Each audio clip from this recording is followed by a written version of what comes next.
Keep this in our mind. Keep this in the back of your head, bro. Something wrong with this guy. Who would sit there and fantasize about killing 20 or 30 old people, bro, who are doing nothing? This guy crossed the line. He's killed so many people. I think he's becoming a serial killer.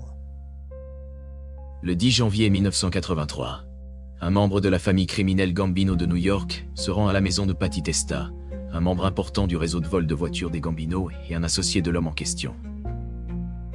Il se dirige vers la maison avec un manteau en cuir, un fusil à pompe dissimulé sous son manteau. Il entre dans la maison et n'est plus jamais vu. Le lendemain, il ne se présente pas à l'anniversaire de sa fille, ce qui suscite des inquiétudes.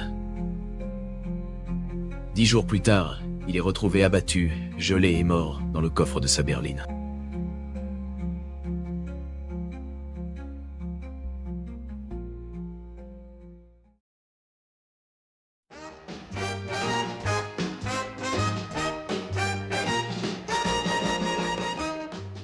Nous sommes en 1940. Un enfant du nom de Roy DeMeo naît à Brooklyn, New York, dans une famille d'immigrants italiens. Il est l'un des 5 enfants, bien que son frère aîné décède durant la guerre de Corée. DeMeo obtient son diplôme de lycée en 1959, où il commence à mener une petite activité de prêteur sur gage. Cependant, il débute également un apprentissage dans une épicerie au département de la boucherie, à l'âge de 15 ans. Cela deviendra important plus tard. À l'âge de 19 ans, il perd son père, et sa mère retourne en Italie avec son plus jeune frère. Il a désormais la liberté totale de faire ce qu'il veut. Par conséquent, il commence sa carrière criminelle en travaillant pour la famille Lucchese de New York. Plus précisément, il s'engage avec une branche spécifique de cette famille connue sous le nom de faction de Flatland Canarsie, étant donné qu'il vivait à Flatlands. Il était principalement impliqué dans le vol de voitures. Cependant, en 1966, ses perspectives évoluent de manière significative lorsqu'un homme du nom d'Anthony Gaggi, un soldat de la famille Gambino, le contacte. Il offrit à DeMeo plus d'argent et un meilleur poste dans l'ensemble, ce qu'il accepta évidemment. Il ne se contenta pas de continuer à gagner plus d'argent grâce à ses activités de prêteur sur gage, mais il augmenta également ses profits grâce au vol de voitures, bénéficiant désormais d'une équipe de jeunes hommes partageant les mêmes idées pour l'aider.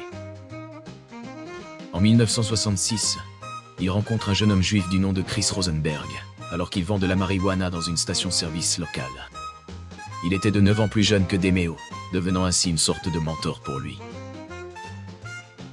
Roy prêtait de l'argent à son nouvel ami pour qu'il puisse vendre plus de drogue. Et en 1972, Rosenberg présente ses amis à DeMeo, formant ainsi une petite équipe de voleurs de voitures et de trafiquants de drogue. Plus tard, 2 autres hommes rejoindront l'équipe, Joey Testa et Anthony Center. Testa est né en 1955, l'un des 9 enfants d'une famille de classe ouvrière. Par contre, Center est né dans une famille de gangsters, son oncle Robert étant un associé de la famille Colombo. Rosenberg a d'abord engagé les 2 amis pour nettoyer sa Porsche, puis pour l'aider à voler des voitures. DeMeo, Rosenberg et les 2 compères deviendraient les membres principaux de ce qui était alors connu sous le nom de DeMeo Crew. En plus d'eux, il y avait Freddie Denome, un pilote de dragster professionnel basé à Brooklyn. Ensuite, il y avait Patty, le frère de Joey, et Richie, le frère de Freddie. Après Richie, il y avait Henry Borelli et le cousin de DeMeo, Joey Dracula Guglielmo. Ce dernier était un criminel condamné et une grande figure du milieu de l'industrie du film pour adultes. L'équipe de DeMeo comptait encore quelques autres personnes, bien que moins notables. En 1972, DeMeo a rejoint une coopérative de crédit en tant que membre du conseil d'administration, ce qui lui a donné la possibilité de blanchir facilement de l'argent. Entre-temps, il s'occupait à détourner des fonds de la coopérative pour développer ses activités de prêt à taux exorbitants. Afin d'échapper au radar des forces de l'ordre, il se fit inscrire comme membre de la SEC Sportswear Corporation, tout en disant à ses voisins et amis qu'il travaillait dans la construction et les voitures d'occasion. Son équipe devint également très compétente dans ce qu'elle faisait. Il parcourait les rues de New York à la recherche de voitures de luxe à voler. Lors d'une nuit donnée, l'équipe DeMeo pouvait voler entre 4 et 7 voitures, qu'il modifiait pour les rendre intraçables avant de les expédier vers les pays du Moyen-Orient. L'argent qu'il gagnait grâce aux voitures, à la drogue et aux prêts rendait ses patrons très heureux. Cependant, aussi doué en affaires que fut DeMeo, il devint connu pour quelque chose de bien plus sombre que les escroqueries et les vols.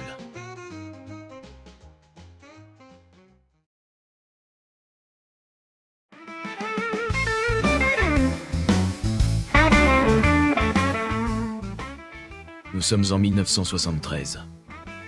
La police défonce la porte d'une entreprise de traitement de films appartenant à Paul Rothenberg, le principal distributeur de films pour adultes illégaux dans tout New York. Après avoir appris que la police avait interrogé Rothenberg au sujet de ses chèques à DeMeo, Gaggi ordonne un contrat sur le cinéaste, et ce fut nul autre que DeMeo qui l'exécuta.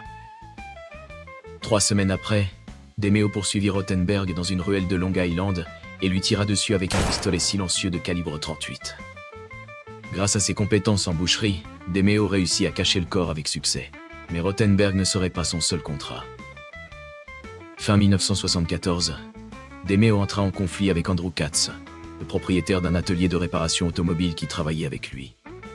Au début de 1975, Katz commença à dénoncer Rosenberg, le bras droit de DeMeo aux fédéraux. DeMeo apprit cette information par un membre de l'unité des crimes automobiles à sa solde. Il commença alors à planifier le meurtre de Katz. Roy ordonna à Borelli d'appeler une femme nommée Bebette Castell pour l'utiliser comme appât. Le 13 juin de cette année-là, Castell réussirait à attirer Katz dans son appartement, où des membres de l'équipe de DeMeo se cachaient. À son entrée, il fut enlevé et emmené au rayon boucherie d'un supermarché du Queens, où il fut poignardé à mort, découpé et compacté.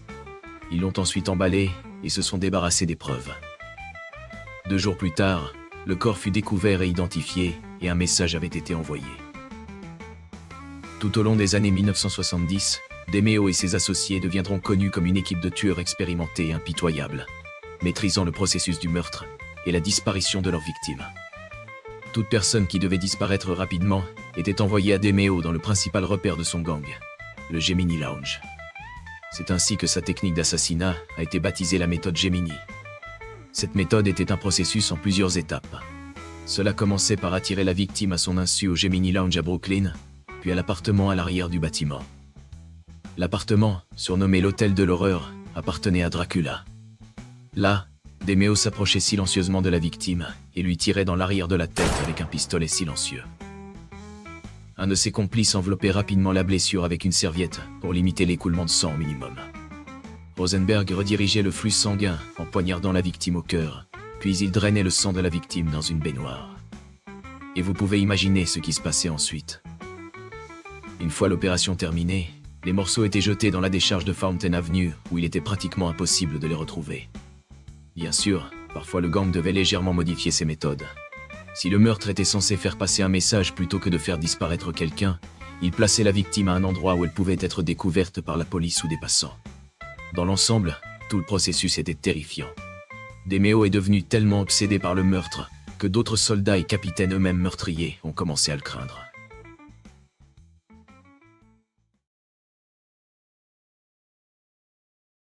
He may not live in a mansion, there's no power that he wields, but the fact is...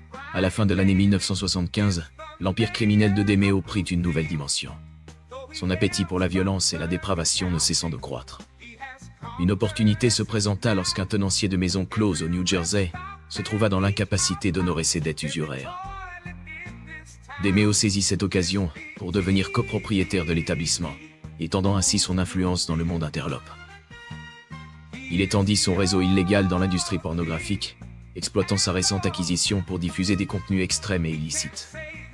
Cette expansion attira l'attention du Gaggi, qui tenta d'intimider DeMeo en le menaçant de le tuer s'il persistait dans la distribution de ses films. Cependant, DeMeo fit fi de ses avertissements et poursuivit ses activités sans relâche. Face à cette détermination, Gaggi finit par renoncer à s'opposer à lui, laissant DeMeo opérer sans entrave. L'accord tacite entre DeMeo et la hiérarchie mafieuse reposait sur un principe simple. Tant que les profits affluaient, ses supérieurs fermaient les yeux sur ses méthodes, aussi dépravées fussent-elles. Gaggi, intermédiaire dans ce système, s'assura que l'argent remontait jusqu'au patron, garantissant ainsi une forme d'impunité à DeMeo. En parallèle, ce dernier s'aventura dans le commerce de stupéfiants, bravant l'interdiction formelle imposée par la famille criminelle. Cette transgression, ajoutée à ses autres activités illicites, finit par éveiller les soupçons des forces de l'ordre.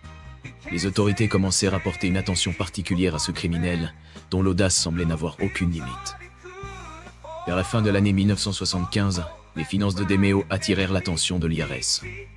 L'agence fiscale américaine entama une enquête approfondie sur l'origine de ses revenus, soupçonnant des activités illégales. Cependant, DeMeo fit preuve d'une ruse remarquable pour déjouer cette surveillance. Il produisit un faux affidavit censé provenir de la coopérative de crédit où il prétendait travailler. Ce document fallacieux attestait de son emploi, offrant ainsi une apparence de légitimité à ses revenus. L'audace de cette manœuvre résidait dans le fait que la coopérative en question avait cessé d'exister plusieurs mois auparavant. Malgré ce subterfuge risqué, DeMeo parvint à tromper les autorités fiscales, échappant temporairement à leurs investigations et préservant sa façade de respectabilité. Puis, la famille Gambino a fait son entrée dans l'histoire de DeMeo au milieu de l'année 1976. Cette arrivée marque probablement un tournant significatif dans ses activités criminelles. Un bouleversement majeur secoua la famille Gambino en 1976.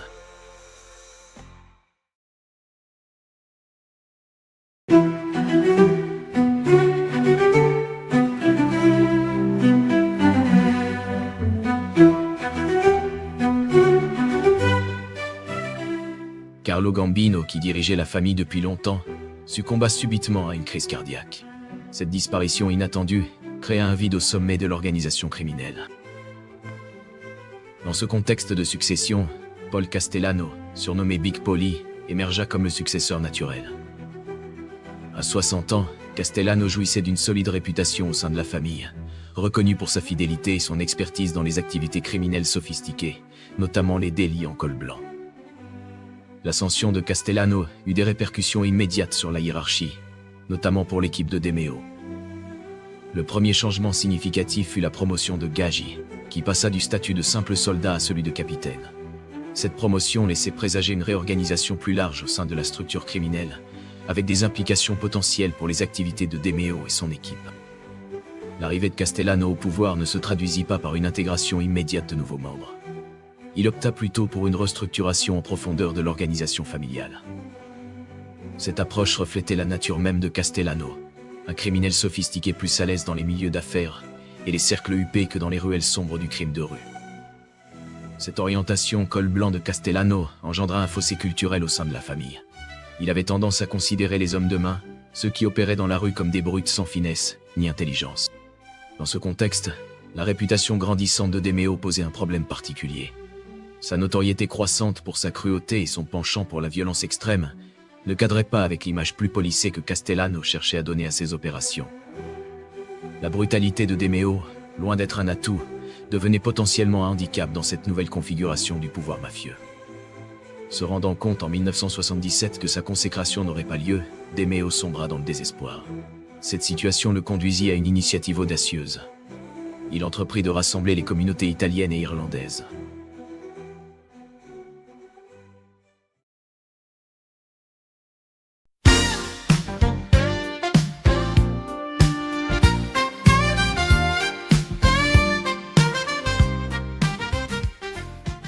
La scène criminelle new-yorkaise de 1977 fut marquée par un rapprochement inattendu.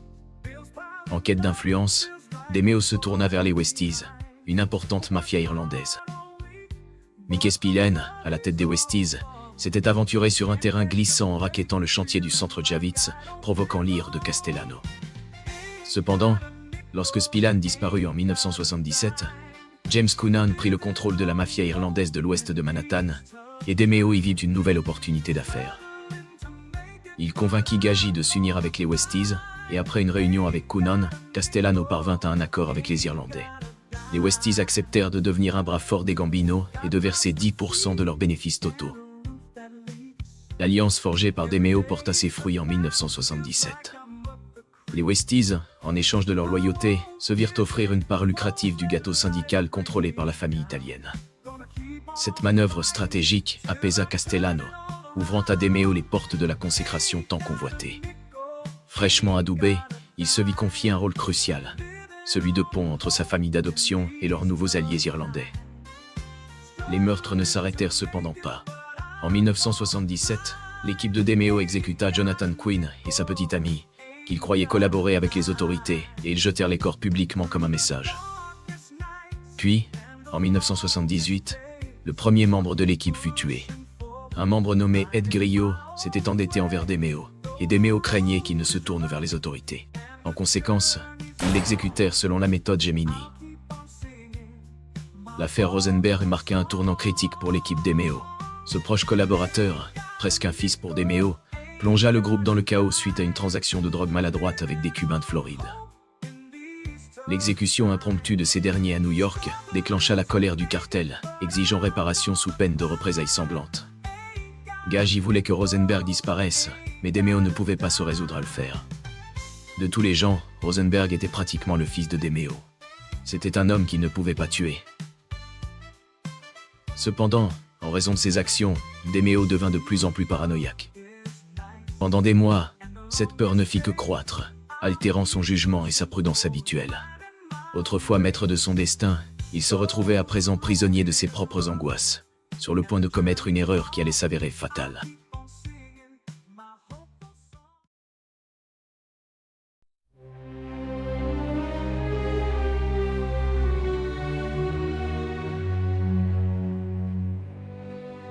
La descente aux enfers de DeMeo, amorcée par l'affaire Rosenberg, atteignit son paroxysme lors d'un après-midi de 1979. Ce jour-là, le destin de Dominic Ragucci, un simple étudiant, allait tragiquement croiser celui du mafieux paranoïaque. Ragucci, cherchant à financer ses études, parcourait le quartier en vendant des aspirateurs de porte-à-porte. Son camion, innocemment garé devant la maison de DeMeo, devint le catalyseur d'une réaction en chaîne désastreuse. En raison de la couleur de peau plus sombre de Ragucci et des circonstances de la situation, lui et ses hommes poursuivirent le pauvre étudiant sur plus de 7 km, l'exécutant en pleine rue devant tout le monde. DeMeo prit immédiatement sa famille et se cacha, les emmenant dans un hôtel dans le nord de l'État de New York, loin de tout le monde.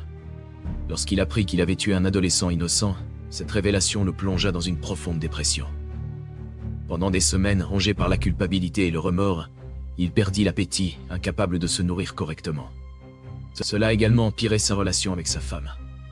Elle savait très bien dans quel domaine travaillait son mari, mais maintenant que c'était révélé au grand jour, les choses sont devenues tendues. Cette exécution avait toutefois causé un autre problème à DeMeo.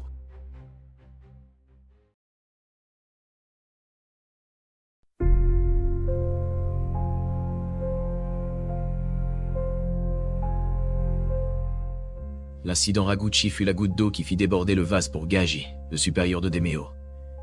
Excédé par l'irrationalité croissante de son subordonné, il prit une décision radicale. Le 11 mai 1979, il donna un ordre sans appel à DeMeo. Ce jour fatidique, Rosenberg fut attiré dans un piège au Gemini Lounge. DeMeo, espérant en finir rapidement, lui tira une balle dans la tête. Cependant, le destin en décida autrement. Lorsque Rosenberg montra des signes de vie, DeMeo se trouva paralysé, incapable d'achever l'homme qu'il considérait presque comme un fils. Face à l'hésitation de DeMeo, Santerre, un autre membre de l'équipe, prit les choses en main. Sans état d'âme, il exécuta froidement Rosenberg, mettant fin à la fois à la vie du jeune homme et à l'ère de DeMeo en tant que tueur impitoyable. L'exécution de Rosenberg ne marqua que le début d'une spirale descendante pour DeMeo. Pour satisfaire la soif de vengeance des Cubains, le cadavre de Rosenberg fut mis en scène de manière spectaculaire. Son corps fut placé dans sa propre voiture, abandonné tel un trophée macabre destiné à faire la une des journaux, une fois découvert par les autorités. Cette exposition publique de son œuvre eut un impact dévastateur sur la psyché déjà fragile de DeMeo. Incapable de faire face aux conséquences de ses actes, il choisit la fuite. Il se retrancha dans la clandestinité, adoptant des déguisements élaborés pour échapper à la fois à ses ennemis et à ses propres démons. Malgré la spirale autodestructrice dans laquelle DeMeo était plongé, ses activités criminelles continuaient de prospérer de manière surprenante. À la fin de 1979, son réseau de vols de voitures atteignit une envergure impressionnante. Ce réseau, l'un des plus importants du pays, témoignait de l'ampleur et de la sophistication des opérations de DeMeo. Chaque semaine, des centaines de voitures volées prenaient la route du Moyen-Orient, accompagnées de cargaisons de cigares et de magazines pour adultes. Fin 1979, un nouvel épisode sanglant vint ébranler l'organisation criminelle, impliquant directement Gaggi et DeMeo. Au cœur de ce drame se trouvaient James Ippolito et son fils, tous deux hommes de main sous les ordres de Gaggi. Ippolito avait tenté de dénoncer le trafic de drogue de Demeo à Castellano, mais Castellano, bien sûr, s'est rangé du côté de Gaggi et a commandité un contrat sur les accusateurs. L'affaire culmina dans une fusillade impliquant directement Gaggi et Demeo. Cet épisode violent démontrait que même les membres établis de l'organisation n'étaient pas à l'abri des règlements de comptes internes. Cependant, lors de cette exécution, un témoin aperçut Gaggi sur les lieux, et il fut condamné à une peine de 5 à 15 ans. Par contre, Demeo ne fut jamais aperçu sur les lieux du meurtre, mais il tua le témoin après la fin du procès. L'année 1981 marqua un tournant décisif dans la carrière criminelle de Demeo. Le FBI, qui avait patiemment tissé sa toile, passa enfin à l'action. Une perquisition dévastatrice de l'entrepôt de Demeo mit au jour suffisamment de preuves pour justifier l'arrestation de 2 membres clés de son organisation, Borelli et De Nome. Les années 80 ont été une mauvaise période pour la mafia italo-américaine. Alors que leurs homologues en Italie fuyaient la police et se cachaient pendant les années de plomb, les Américains étaient arrêtés et tués en masse. Ils n'avaient pas le temps de supporter l'irrationalité de Demeo. Le problème majeur, cependant, était que personne n'était réellement prêt à tuer Demeo. Ils avaient trop peur de son équipe, donc la tâche fut finalement confiée à quelqu'un au sein de l'équipe elle-même. Demeo savait qu'il était un homme mort, et son fils Albert a noté qu'il devenait de plus en plus paranoïaque. Alors que sa vie touchait à sa fin, il commença à se promener avec un fusil à pompe dissimulé partout où il allait, et il envisageait même de simuler sa mort. Le 10 janvier 1983, Demeo se rendit chez Patti Testa. Ce soir-là, il ne se présenta pas à l'anniversaire de sa fille, ce qui était très inhabituel pour lui. Les événements prirent une tournure sinistre lorsque son fils fit une découverte alarmante. Tous les effets personnels de son père étaient rassemblés dans son bureau, comme s'il avait anticipé le pire. Le 20 janvier, une découverte macabre mit fin à toute spéculation sur le sort de Demeo. Son corps sans vie fut retrouvé dans le coffre de sa propre Cadillac, abattu et figé par le froid hivernal. Cette scène glaçante marquait la fin brutale d'un des criminels les plus redoutés de son époque. Merci de m'avoir accompagné aujourd'hui. Si vous avez aimé la vidéo, pensez à laisser un like et à vous abonner à la chaîne.